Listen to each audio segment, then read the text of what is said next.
The rain never let up through the night. Not the kind that leaves the world scrubbed clean in the morning, but the kind that seeps slow and steady into walls, into marrow. It whispered against the porch roof while I lay curled on a sunken chair, its cushions damp and sour from mildew. No blanket. Shoes still on. The porch light flickered above me, dim and sickly, a trapped moth spasming inside the glass like some buried memory that refused to stay down. From inside the house came bursts of laughter, clinking glasses, the sharp scrape of forks on porcelain. They were celebrating. A cake had been cut. My name wasn't on anyone's lips. I sat watching the storm door fog with condensation, my breath clouding the glass from the wrong side.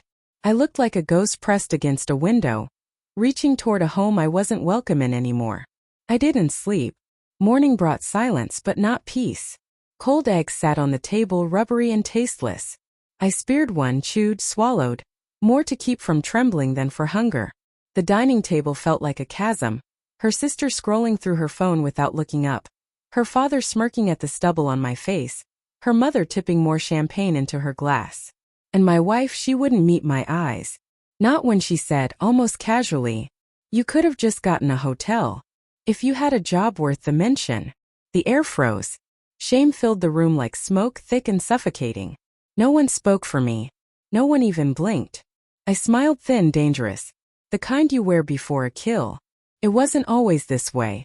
Once she believed in me. When the layoffs first came and I spent nights in the garage with half-working code, surviving on bitter coffee and the heat of an idea. Back then she said she admired that fire. Now she called it obsession. Delusion. They used to call me family. When I gave up my Saturdays to watch her nephew. When I rebuilt her father's deck without asking for a cent.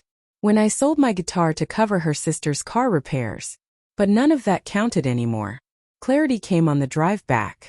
The rain beat the windshield steady, 1-2-1-2, like the pulse hammering in my skull. I didn't rage. I didn't weep. I just remembered. The text left open by mistake. The whispered calls in the hallway. The perfume that lingered too long, not hers, not mine. It wasn't a thunderclap. It was a door creaking open to a room I'd always known existed, though I tried not to step inside. Now I had the key. 5 days later I sent the message. One photo, no caption.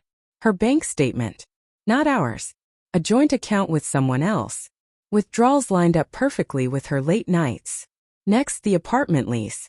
Her name. Not as resident but as guarantor. And finally, the baby registry. Not ours. Couldn't be ours.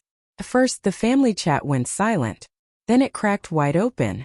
Her sister shrieked. Her father called again and again. Her mother begged me to say it was fake. I answered none of them. When she came back, she didn't knock. She looked smaller, as though something had hollowed her out from within. "You ruined everything," she whispered. I handed her the folder, divorce papers already signed. She didn't cry. She just stared at the signature like it belonged to a stranger. Then she left, without a suitcase, without a word. The house exhaled. Lighter. That night I sat on the porch again. Same cushions. Same dead moth in the light above. But this time I had a blanket draped around me, and whiskey burning in my hand.